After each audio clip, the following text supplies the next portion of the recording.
Si apuestas por una vida saludable, este es tu espacio. Nación Salud, con Chema Nieto.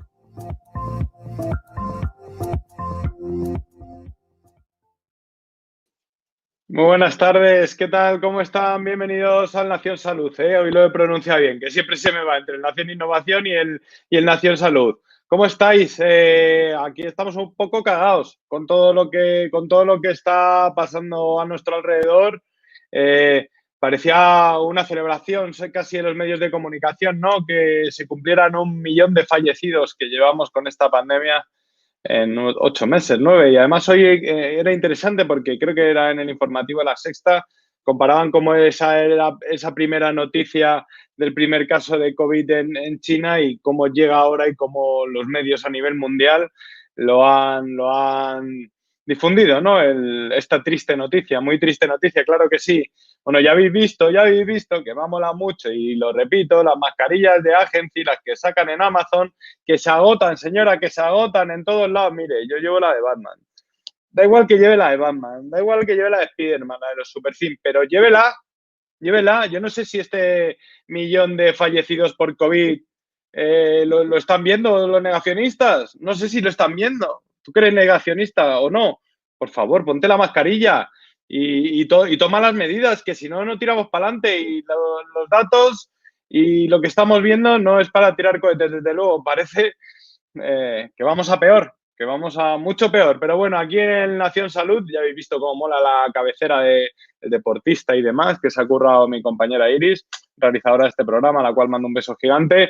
Pues eso, comenzamos a hablar los martes a las 4 de la tarde sobre la pandemia, sobre las últimas noticias de la pandemia. Y para eso, bueno, es que hoy tengo es que es un honor saludar a mis colaboradores. Nuria Pastor, doctor Darío Fernández, por favor, realización Iris, pínchame a todos. Y a una persona a la que tengo máximo respeto y máxima admiración de mi Asociación de Periodistas de Salud, pero también especialista en comunicación en crisis, en comunicación online en crisis, que eres Luis Serrano. Por favor, méteme a Luis Serrano, lo mejor para el final. Hola a todos. Director general, mira, ahora lo digo bien porque es que es un inglés españolizado de señor Lobo and Friends. ¿Has visto, Luis? ¿Has visto cómo estoy sintiéndome en el inglés? Mira, esta mañana hasta he tenido una call, que le llaman en inglés y todo. Pero es bueno. Inglés de Vic Álvaro, buenísimo. Sí. Oye, no diga dónde vivo, que no me gusta, que la gente no sabe si estoy confinado o no. Nuria, doctor, muy buenas tardes. ¿Qué tal? ¿Cómo estáis? Buenas tardes. Muy buenas tardes. Aquí estamos de nuevo. Doctor, que no ha parado, ¿no? No, vengo directamente de la consulta. ¿Y cómo lo ve? Pues tal como lo has reflejado tú, las cosas no están bien y hay que ponerse la mascarilla, hay que guardar la distancia, hay que lavarse las manos y hay que hacer la cuarentena. Importante esto que está diciendo, importante. Y hay que hacerse los test, ¿no? Porque otra vez he visto en los telediarios la triste noticia de que van 2 vecinos a hacerse el test. 2 vecinos. Nuria, ¿cómo nos comemos esto? Que son test gratis, que nos están ayudando. ¿Cómo nos comemos esto? Estamos un poco volviendo a lo de la semana pasada, que el mensaje no termina de calar. Incluso un amigo me decía, es que no hemos visto muertos. Bueno, ahora Luis comentamos del tratamiento de la información, ¿no? Pero a lo mejor también es por eso, ¿o no? Yo no soy muy del morbo, ¿no, Nuria? Lo que está claro es que vamos a peor y que parece ser que no hemos aprendido mucho de lo que pasó pues, en la primera ola, ¿no? Pero hay una noticia pues, relacionada con lo que comentabas de los test, ¿no? Que salió ayer. Ayer la OMS anunció que ayudará a los países más desfavorecidos, países en desarrollo, a hacerse test con más de 120 millones de test del COVID. Esto ha sido también gracias a la farmacéutica estadounidense Abbott, que junto a la surcoreana SD Biosensor van a ayudar a 136 países a que se hagan pruebas de test para ver dónde están las áreas de infección en esos países, ¿no? Entonces, bueno, esto nos va a permitir ¿no? Que haya más rastreo, pero aún así no hemos de perder los buenos hábitos que parecía que teníamos. Digo parecía porque los datos no están demostrando que realmente lo estemos cumpliendo, ¿no? Y que al menos intenten ayudar a esos países pues que, bueno, que no tienen, ¿no? Pues la salud o el sistema sanitario que tenemos aquí en España, que es un sistema sanitario de lujo, que a veces creo que no nos merecemos. para que puedan identificar pues cómo están esos países y el COVID en esas zonas, ¿no?, de riesgo. Pues muy interesante, Luis, lo que comenta Nuria, ¿no? ¿Cuánto eran? 120 millones. 120 millones de test. Ahora sí hay test, ¿no? No podemos quejarnos como nos quejábamos en marzo de no llegar los test y la OMS diciendo test, que esa palabra la tenemos todos y no hace falta saber inglés, ¿no? Luis, pero ¿por qué no nos los hacemos? ¿Por qué lo hacen en Vallecas y van 3? ¿Por qué? Es que todos nos preguntamos siempre por qué. Porque hay encuestas que dicen que un 30% de los españoles no se vacunaría y el otro 30% se lo está pensando y solo un 30% se vacuna. Pues en algo estamos fallando. ¿Por qué está creciendo el negacionismo? Pues probablemente porque no estamos acertando con la estrategia y con la gestión de la comunicación, probablemente.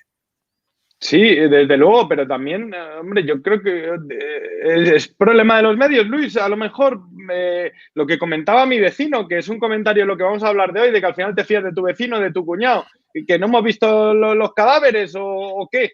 No, los medios tampoco van por ahí los tiros. No, los medios están haciendo su trabajo. Creo que en general hay de todo, pero de una manera muy, muy responsable. Se está haciendo periodismo. Es cierto que ya los hay más sensacionalistas, los hay menos, los hay muy profesionales. Pero creo que lo que no acertamos es, primero, con la estrategia operativa de la gestión de la crisis, y no señalo a nadie en concreto, pero luego con la estrategia de la comunicación que tiene que servir de palanca para lograr algo que es esencial en una crisis, y es la confianza de los ciudadanos. Sin confianza es imposible llevar al ciudadano del punto A al punto B. Si no cree en nosotros, los mensajes que le traslademos no van a servir tampoco para nada. Entonces, es necesario insistir en que la confianza es el petróleo de esta crisis. Doctor, en usted sí que creen sus pacientes. Se hacen todos los test y luego les recomienda ir a todos estos test rápidos. Que es vital que nos hagamos estos test, sobre todo por los asintomáticos. Pero es que no hablemos de la cara dura que tienen los que salen con el test positivo, que no es 1, ni 2, ni 3. Claro. Sí, mira, yo todos los pacientes, ahora es facilísimo hacerse los test. Hoy todos los que he citado yo esta mañana, que he detectado esta mañana los contactos, les he dado cita ya para esta misma tarde. O sea, que es sin demora. Sin demora, o sea, es facilísimo. No tienen que citarse, yo mismo los he citado para que se presente con una hora exacta en la que se le pueden hacer y van a tener el resultado pues en 2 o 3 días. Pero a pesar de eso, fíjate, había hora para hoy. O sea, que no hay demora, con lo cual pues no se lo está haciendo toda la gente. Y esto entra pues un poco en lo que comentamos otro día. Yo creo que no es problema de información. Todo el mundo lo sabe lo que pasa con el COVID, la gente que muere. Todo el mundo conoce las 50.000 muertos. Pero es cuestión de lo que los psicólogos llamamos sensibilidad percibida. Que ellos perciban que a ti te puede afectar, que tú eres sensible, ¿no? Y no ser todavía presa de esa distorsión cognitiva de que es que los débiles son nosotros y a quien puede afectar pues es el señor mayor, bronquítico, asmático, pues no, pues puede afectar a toda la gente.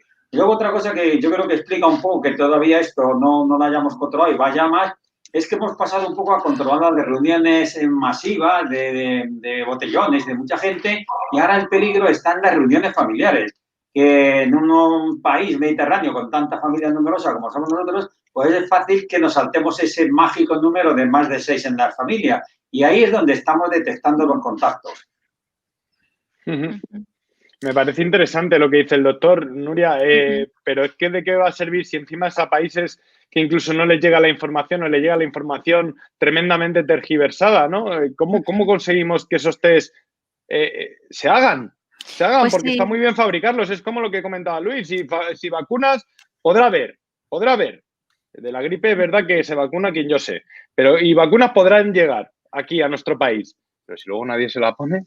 Claro, como comentabas, hay un tema muy preocupante que es el tema de las fake news, o sea, noticias que no son reales pero se difunden porque hay un fin. Hay un documental que os lo voy a recomendar que se llama The Social Dilemma, el dilema social, que está en Netflix, lo podéis ver. ¿No?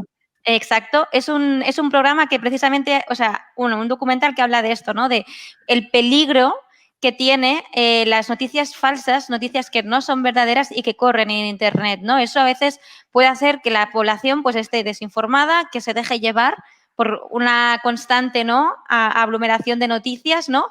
Y hemos de ser súper selectivos. Creo que nosotros los primeros, ¿no?, los usuarios de este tipo de información y conscientes de que no todo lo que vemos es verdad y que hay que ir con cuidado, ¿no? Hay que saber leer y hay que saber leer en fuentes buenas, oficiales, ¿no? Porque no todas las noticias a veces son verdaderas, ¿no? Y eso en tiempos de pandemia pues es un riesgo muy grande al cual la sociedad no se puede afrontar, ¿no? Y que debemos de paliar intentando buscar siempre en fuentes verídicas, ¿no? Y contrastando la información que nos llega. Ahora vamos a hablar de ese tema, que ya está Luis mordiéndose la lengua porque ahí es de los top en nuestro país, pero quería recuperar un poco el tema de los test. Luis, ¿qué podemos proponer para que la gente se haga los test? Yo tampoco veo a políticos a todos los niveles haciéndose test, a lo mejor, no veo, no sé, me falla algo por algún lado para que la gente sea consecuente y además sea consecuente no solo con el test. Luis, que la gente sea consecuente con si das positivo, aunque seas asintomático, quédate en tu casa. Claro, ¿qué podemos hacer para que la gente se haga test o para que la gente no se salte los confinamientos? O claro. ¿qué podemos hacer desde el punto de vista táctico? Es que ese es el problema, que estamos reaccionando a problemas concretos con una visión muy táctica y muy poco estratégica. Y entonces, mientras no recuperamos la confianza del ciudadano en las instituciones, en las administraciones, en los medios, en algunos casos, etcétera, no vamos a conseguir movilizar al ciudadano. Y por mucho que nos gastemos en campañas de comunicación, etcétera, no vamos a lograr nuestros fines.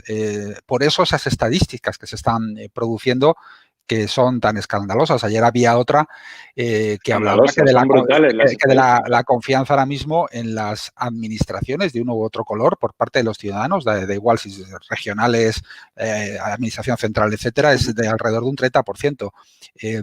Da igual lo que hagas a nivel táctico si no recuperamos la confianza. Doctor, claro, ustedes son claves para recuperar esa confianza.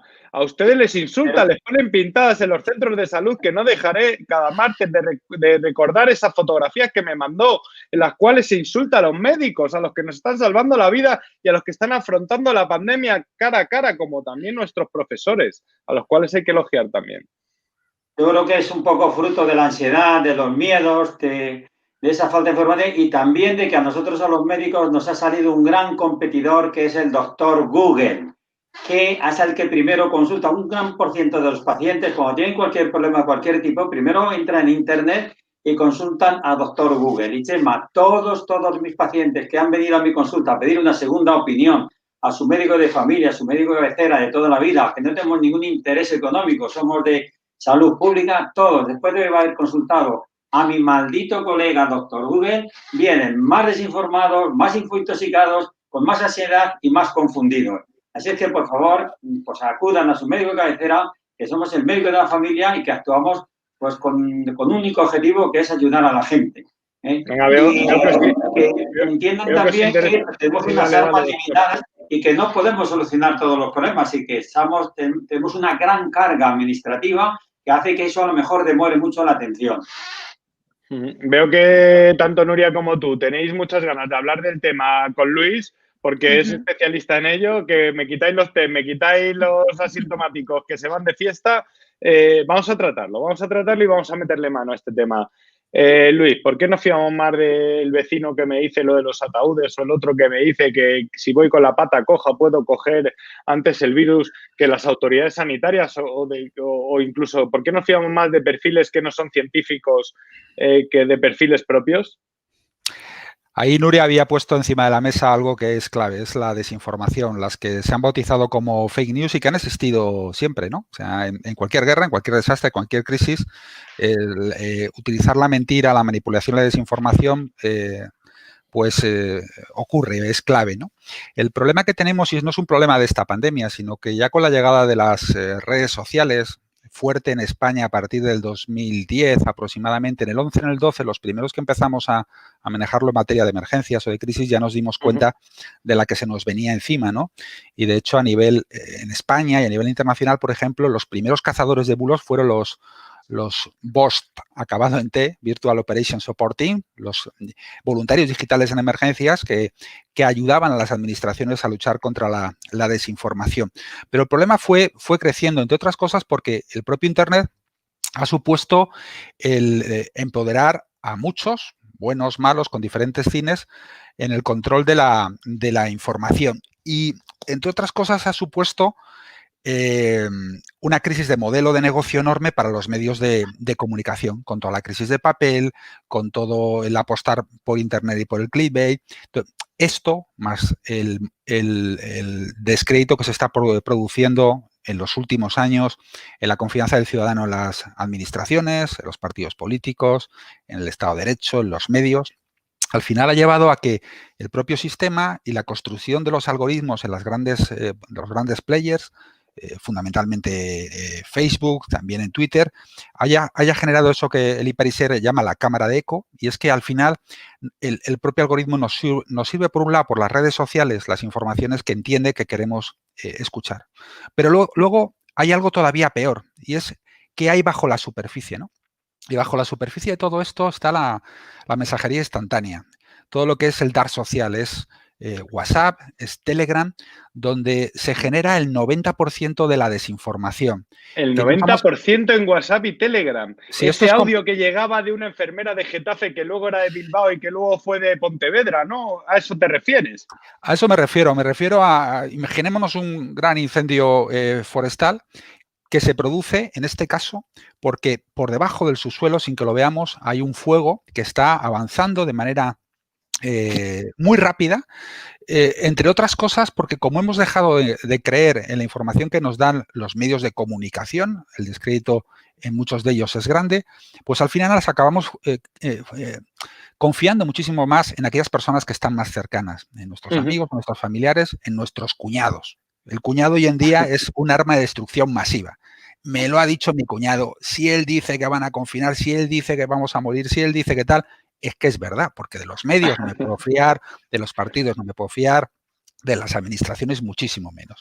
Entonces, al final, aquello va viralizando de una manera muy rápida por la red, por debajo de la red, es decir, por esa red social que es el WhatsApp y Telegram, y cuando aparece fuera y en Twitter, en Facebook, en cualquiera de las redes sociales, ya es imparable. Y hay un montón de gente que se lo está creyendo. Entonces, todo este manejo de la influencia a través de grupos de WhatsApp, de cómo manipular la información y conseguir que eso luego tenga su traslación en redes sociales y que además se genere tendencia, todo eso lo conoce, ese mecanismo, mucha gente que lo está utilizando no precisamente para ayudar. Y de ahí la explicación también de por qué están creciendo como nunca pues todos estos movimientos, por ejemplo, de negacionistas, ¿no? Porque se apoyan en estas mecánicas. Doctor, ¿lo veis así? ¿Se trabaja más esto en el WhatsApp y luego cuando ya es imparable sale a las redes sociales? Yo lo veo. Telegram yo es que casi no lo utilizo porque los grupos que me han metido tela. Lo único bueno es que leo el marca gratis. Pero aparte de eso, ¿veis eso? Que es un correveidile casi.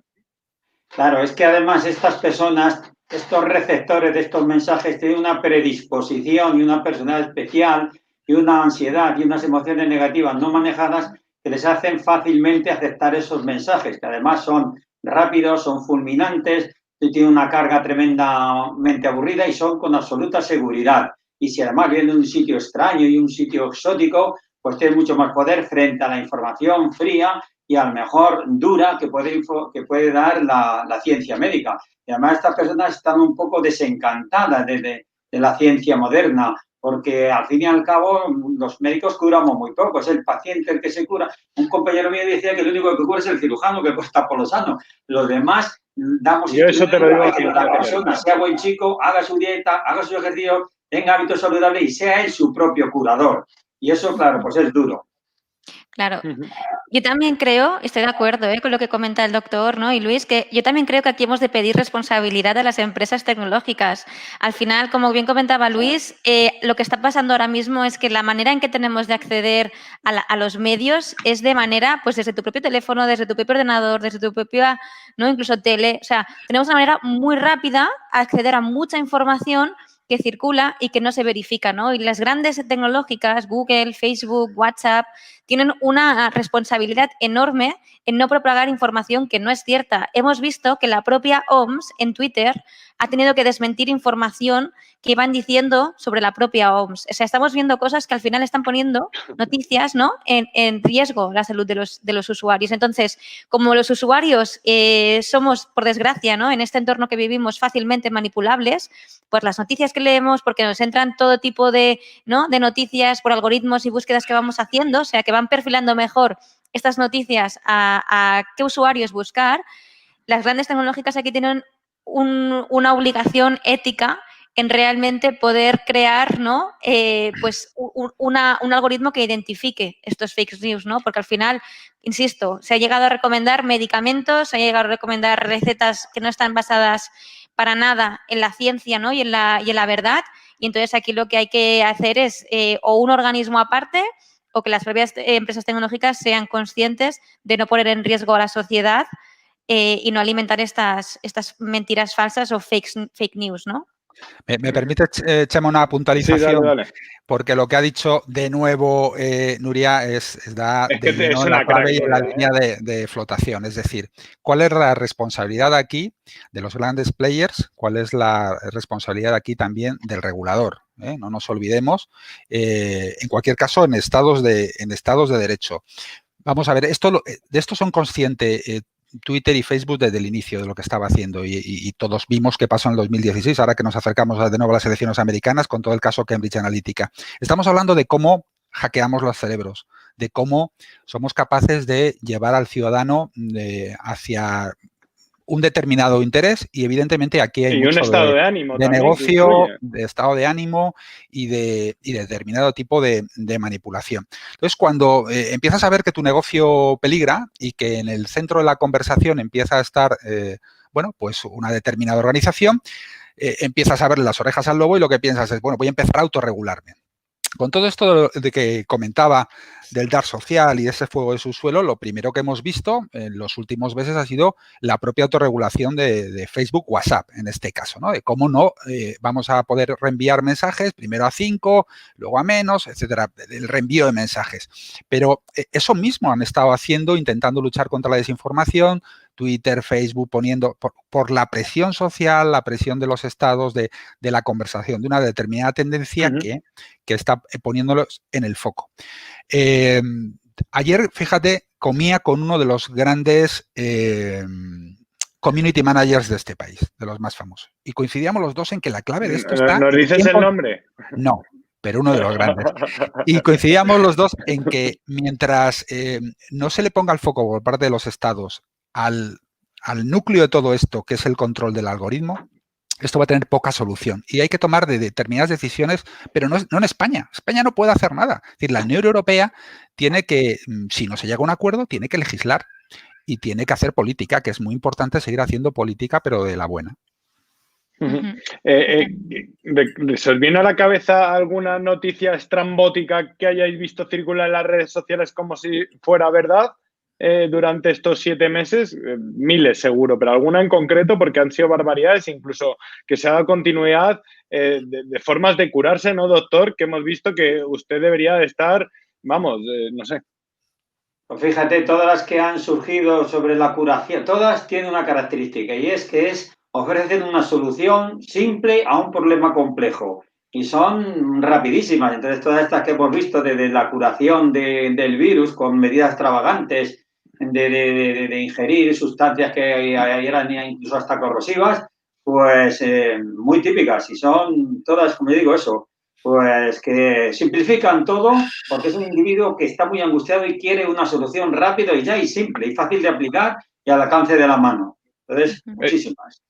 ¿Y sus pacientes, usted lo percibe en los pacientes que vienen desinformados, que vienen informados por las propias redes sociales o lo que comentaba Luis, que me parece clave, que la aspirina empieza a ofrecer abajo? Abajo es cuando empieza y luego cuando ya se extrapola, cuando ya es noticia es cuando llega a las redes sociales, pero abajo es donde se germina, ¿no? Claro. Todos los pacientes, yo cuando han consultado esas noticias, como te he comentado antes, pues vienen con un nivel de angustia, con un nivel de desinformación, que no saben qué hacer y, bueno, pues te toca a ti deshacer toda esa información y tranquilizar y orientar a esas personas. Pero ninguno queda totalmente satisfecho. Nuria, ¿a ti te cuesta llegar al programa de hoy y decir qué noticias son verdades de las que traigo? Porque traes otra noticia que también es muy potente, pero ¿será verdad? Yo siempre intento contrastar las fuentes que leo. A veces, evidentemente, pues pregunto también. Me gusta utilizar pues la red a veces para preguntar cosas. Pero bueno, hoy sí que traigo una noticia que me parece muy interesante. Es una noticia oficial, además la ha publicado Europa Press. Y es que el Hospital del Monte Sinaí, uno de los mejores hospitales de Estados Unidos, ha desarrollado un modelo predictivo con muchos datos que es capaz de poder saber o predecir la mortalidad por COVID, ¿no? Entonces, joder, ya la jodimos, Nuria, con eso. Ya me está entrando el sudor, Luis, me está entrando el sudor este frío. Pero eso tiene cosas buenas, ¿por qué? Sí, dime cuál. Porque si podemos predecir, significa que luego podremos tratar antes, ¿no? El modelo que han hecho estos investigadores de Monte Sinaí se basa en 3 características clínicas que recogen de manera rutinaria, que son la edad del paciente, la saturación de oxígeno y el encuentro del paciente, si está en la UCI, si está en casa, si ha hecho una visita. Entonces, con estos 3 factores, lo que pueden hacer, o sea, lo que han hecho es un modelo que se llama de signo vital, que lo que hace es evaluar regularmente cómo es el curso de estos pacientes, ¿no? Entonces, pues bueno, han podido ver, ¿no?, que hay pacientes con estos tipos de patologías, de edad muy avanzada, enfermedades previas, que tienen más probabilidad de fallecer antes. Entonces, bueno, estos avances tecnológicos, esos algoritmos, ¿no?, esta inteligencia artificial con muchos datos, cuando se utiliza para bien, como para esto, sí que nos puede ayudar a decir, bueno, pues si sabemos que esta población que se está muriendo, que se va a morir, ¿no?, en los próximos meses está de riesgo, vamos a aplicar todos los tratamientos que podamos a este foco, que es un foco que probablemente pues, le va a costar más sobrevivir, ¿no? O sea, los datos al final tienen que servir, o al menos a mi parecer, para esto, ¿no? Para realmente abordar problemas que solucionen, ¿no?, pues ese tipo de, bueno, pues de pandemia, ¿no?, y de circunstancias que estábamos viviendo. Entonces, pues bueno, es un artículo que además han publicado ya los investigadores del Mont Sinaí, está en redacción médica y os invito a que le echéis un vistazo porque, desde luego, ese tipo de tecnologías pueden ser muy útiles para ayudar, ¿no?, a nosotros que también somos ciudadanos y posibles contagiadores o al revés, o infectados por COVID. ¿Saber este tipo de noticias, Luis, benefician a la población? ¿O son, doctor, ahora le doy paso, o son otro peldaño más para volver loca a la población? A ver, es luego cómo manejas la información, pero todo lo que sea anticipar riesgos es vital para minimizar cualquier crisis. Los que venimos de emergencias siempre decimos que los incendios forestales se apagan en invierno, que es cuando tenemos que estar trabajando.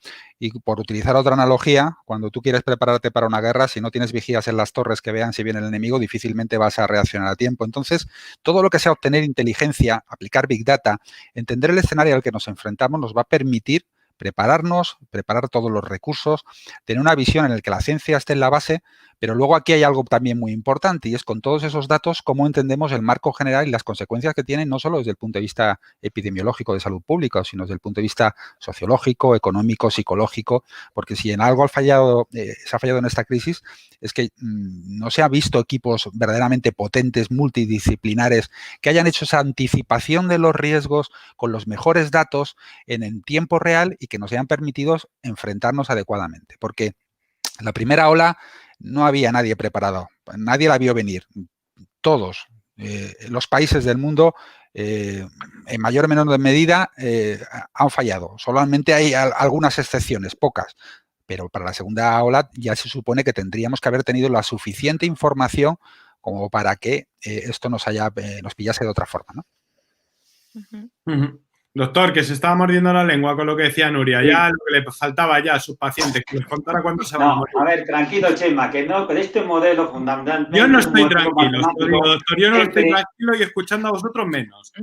Bueno, pues para que te tranquilices, no es que te van a predecir con esa actitud si te vas a morir o no. Están hablando de probabilidades.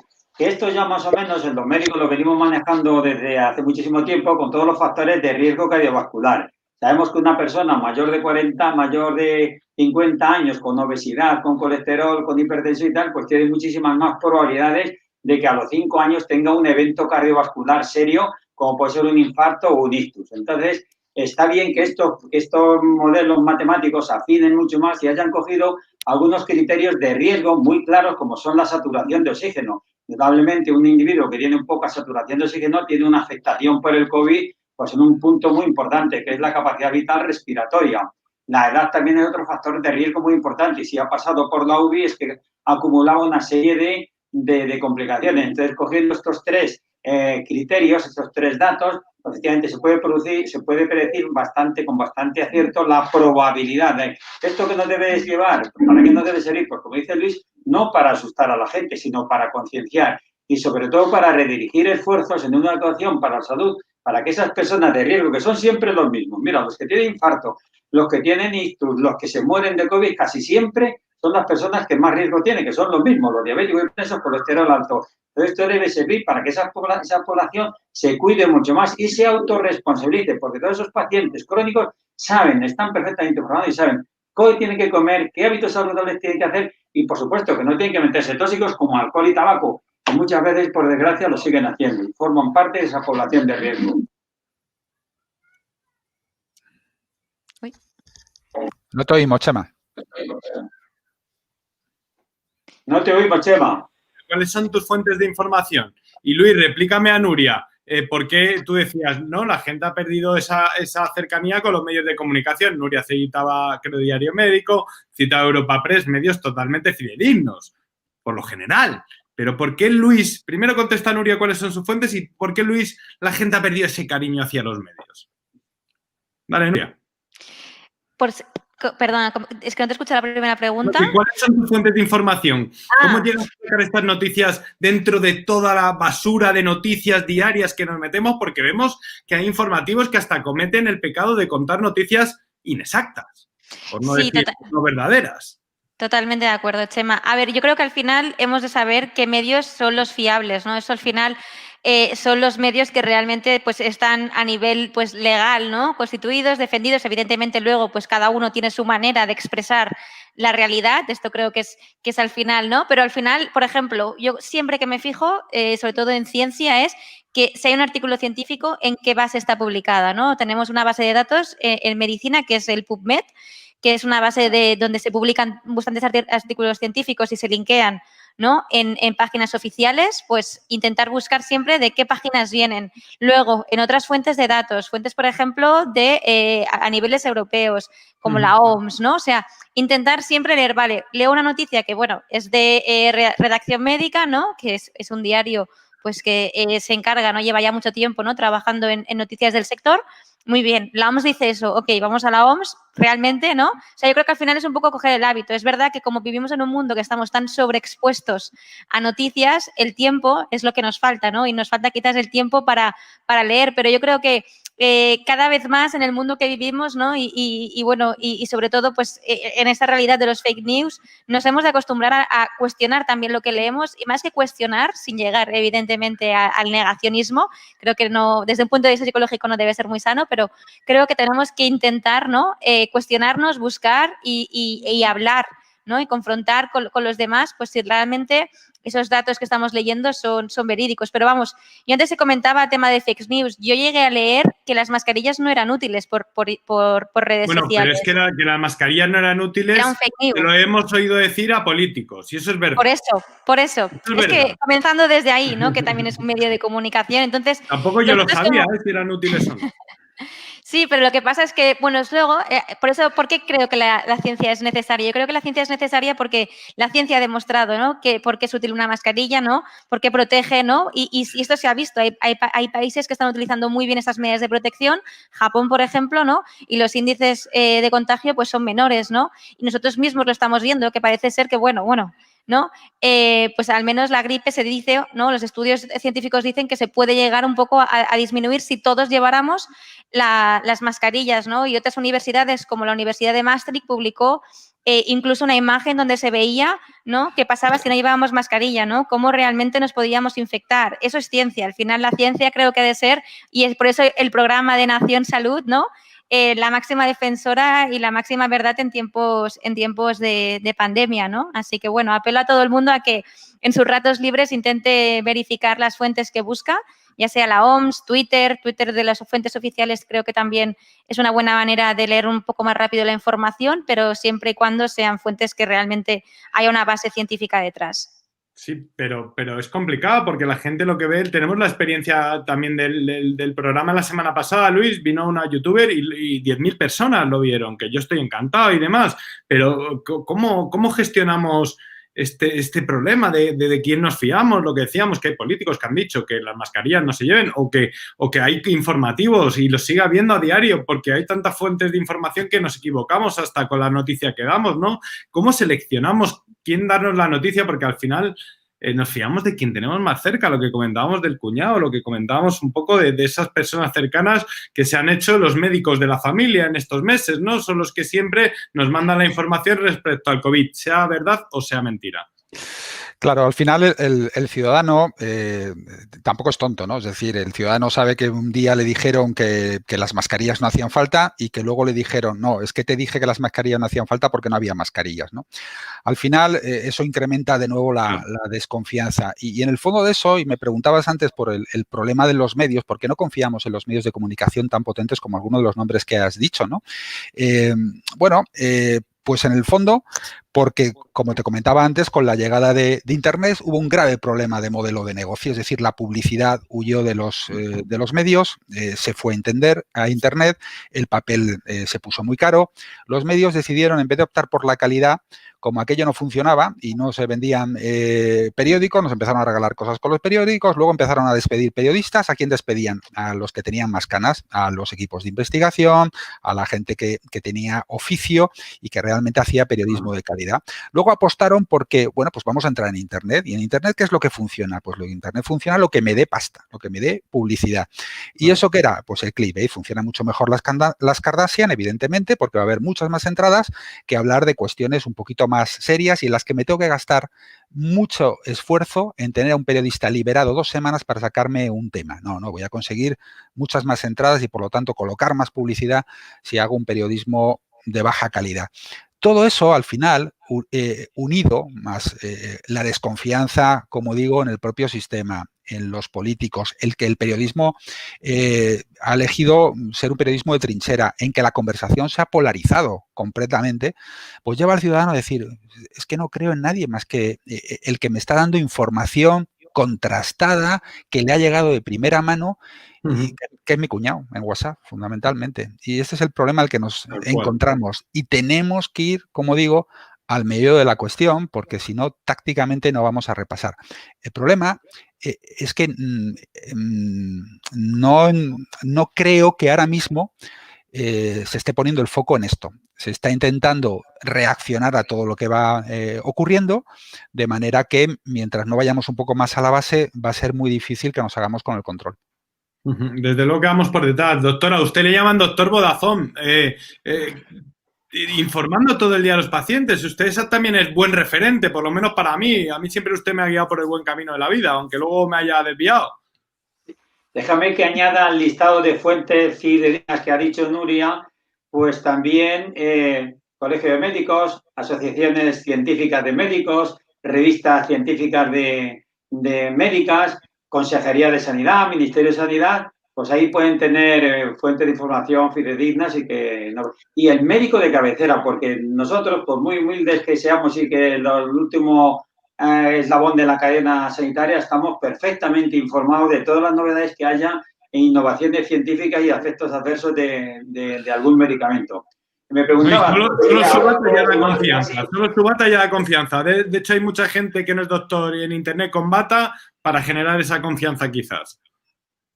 Sí, nuestra confianza está en que nosotros conocemos a la familia y al enfermo desde toda la vida, porque llevan años con nosotros, conocemos toda su biografía y sus resistencias emocionales que tengan, su negativismo, y le vamos a informar siempre mirando por su bien, ¿eh? Entonces, ahora actualmente, como comentaba, estamos haciendo los médicos de atención primaria casi todo el día de doctor Vodafone, porque estamos haciendo consultas telefónicas, pero las consultas telefónicas son consultas telefónicas mientras el médico vea que por teléfono podemos solucionar el problema y ahorrarle también el incordio de trasladarse al paciente al centro de salud o ir a un sitio donde pues, circulan muchos virus. Pero si pues, en nuestro diálogo vemos que no se puede solucionar, yo hoy mismo a 4 personas les he hecho venir para verles y convertir esa consulta telefónica en consulta presencial. Entonces, estamos también haciendo consultas presenciales, más luego, claro, pues siguiendo todos los contactos, visitas, sugerencias, etcétera, etcétera. Luis, tú que estás muy puesto en tema de redes sociales, dime ahora mismo en Twitter o en otras redes sociales a qué perfiles tengo que seguir para estar bien informado. Seguro que no pondrás la mano, mira, estás mirando para los lados porque es verdad que es complicado, ¿no?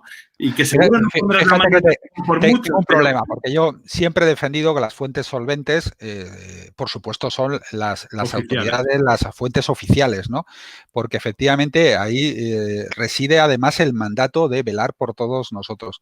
Pero claro, es difícil cuál sí, cuál no.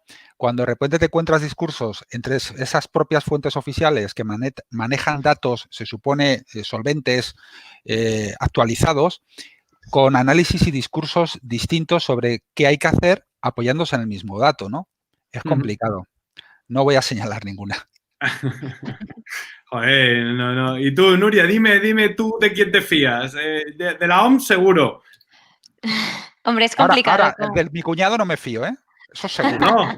No. Yo para hacer una buena paella de mi cuñado, yo a mi paciente le digo, usted consulte a su cuñado, a su vecina, para cómo quitar una mancha, para cómo arreglar un roto, para una comida, pero para cuestiones médicas, por favor, denme la lata a mí. Yo me fío de Telemadrid cuando sale usted, doctor. Nuria, ¿tú? Yo voy a comenzar por decir las que no me fío, porque creo que va a ser más fácil que decir las que me fío, porque, bueno, o sea, yo las que no me fío son aquellas que no están fundamentadas por ningún organismo oficial como tal, o sea, aquellas que ya ves, ¿no? Que no sabes muy bien quién hay detrás. Y luego, pues bueno, como he comentado anteriormente, cuando se publica, pues por ejemplo, a veces hace una nota de prensa sobre un estudio científico, a mí me gusta mucho ir a ver la web de los científicos, pues en el de Mount Sinai he ido a ver, ¿no? Bueno, por internet me gusta mucho realmente entender, ¿no? Sí que es verdad que vivimos en un mundo que está tan lleno de noticias, ¿no? Y sobre todo yo creo que al final lo que nos hemos de plantear es, bueno, ¿cómo nos pueden educar desde que somos pequeños a saber qué ver, ¿no? O sea, creo que quizás, bueno, el otro día estaba hablando con una amiga que es enfermera, que desde aquí también un saludo muy grande a todos los enfermeros y enfermeras de este país, que tela todo lo que están haciendo para que muchos pacientes estén bien.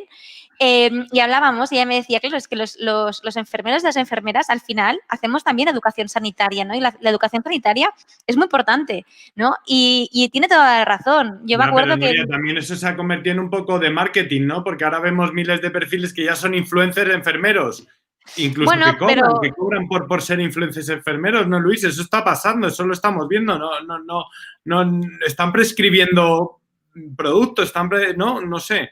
Sí, ¿Dónde está el límite? ¿Dónde está el límite entre... Bueno, ya existía. La diferencia es que están monetizándolo y, bueno, mientras sea de manera transparente y todos lo sepamos, yo no tengo mucho que decir, siempre y cuando eso no desvirtúe que la información que estás dando sea con tres y la puedas verificar de alguna manera. Y eso, lo que dice Nuria, es fundamental. O sea, yo me fío de aquel, o me puedo empezar a fiar de aquel que me enseña cómo puedo verificar la información que me está poniendo encima de la mesa, cómo puedo contrastarla, qué links, porque ahora mismo el problema que tenemos todos, y sobre todo con tanta ansiedad social, es que estamos constantemente consumiendo información, ¿no? Es decir, las tertulias se llenan, lo que no encontramos por ahí lo buscamos en Twitter, en Facebook, por supuesto en WhatsApp. Es un consumo bulímico de información y no podemos ser capaces de parar un momento y lograr la necesaria sedimentación cognitiva, extraer lo que de verdad es valioso. Por eso necesitamos fuentes que sean transparentes, y dudar, aprender a dudar de lo que vemos y a pensar por nosotros mismos y a contrastar esa información. Y en eso creo que Nuria ha dicho algo que es vital. Necesitamos educar a la población, igual que la educamos en materia sanitaria, en salud pública, también en cómo gestionar ese volumen tan fuerte de información que nos llega por todos lados para poder entender qué hay de verdad y cuánto hay de falso en la información que nos llega, ¿no?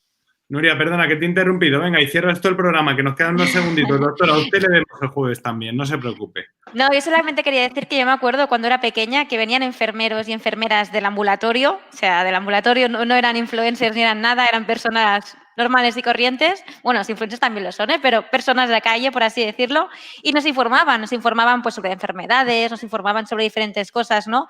Quizás tenemos que aprender o tendría que haber una educación mínima, ¿no? De qué filtrar y cómo filtramos, no sé, cómo buscamos la información. Pero lo que está claro y lo que estoy totalmente de acuerdo con Luis es que nos hemos de preguntar muchas veces la veracidad de las cosas que leemos, ¿no? Y hemos de hacer esa autocrítica de decir, bueno, vale, lo que he leído, wow, puede ser una noticia muy así, pero voy a ver si esa cosa que me recomiendan realmente es buena, ¿no? Y aprender también un poco a saber dónde me pueden llegar realmente a decir la veracidad de esas cosas y al final va por un pensamiento también crítico, creo yo. Doctor, ¿quiere puntualizar algo para terminar el programa de hoy? Solamente esto, fuentes fidedignas sí, foros no. Eso. Y no fiarse solamente del titular, sino hablar, leer hasta el final y contrastar. Un poquito más de periodismo, que falta hacer. Luis Serrano, un lujo, ¿eh? Esta también va a ser tu cara, yo creo, ¿eh? Cuando quieras nos vienes a contar lo que sucede a nivel informativo en las redes y demás. Gracias, Luis. Encantado, un abrazo. Nuria, como siempre, un lujo escucharte. Nos vemos el próximo martes. Joder, que le cortan a la pobre Nuria. Aquí vamos cortando a degüello. Doctor, el jueves yo no estaré, pero vamos, seguiré sus consejos para llevar una vida de hábitos saludables y que me vaya bien. Nos vemos el jueves. Un saludo, doctor. Esto ha sido el Nación Salud de hoy. Ya sabéis, mañana Nación Innovación a las 2 de la tarde, todos los días de lunes a viernes, y el jueves el doctor y el Santi en educación física y todo eso tiene que ver. Seguirá dando pautas para llevar esa vida saludable. Yo no estaré, pero estará mi compañera Marta presentando este Nación Salud. Nos vemos a todos. Esto ha sido el Nación Salud de hoy. Chao.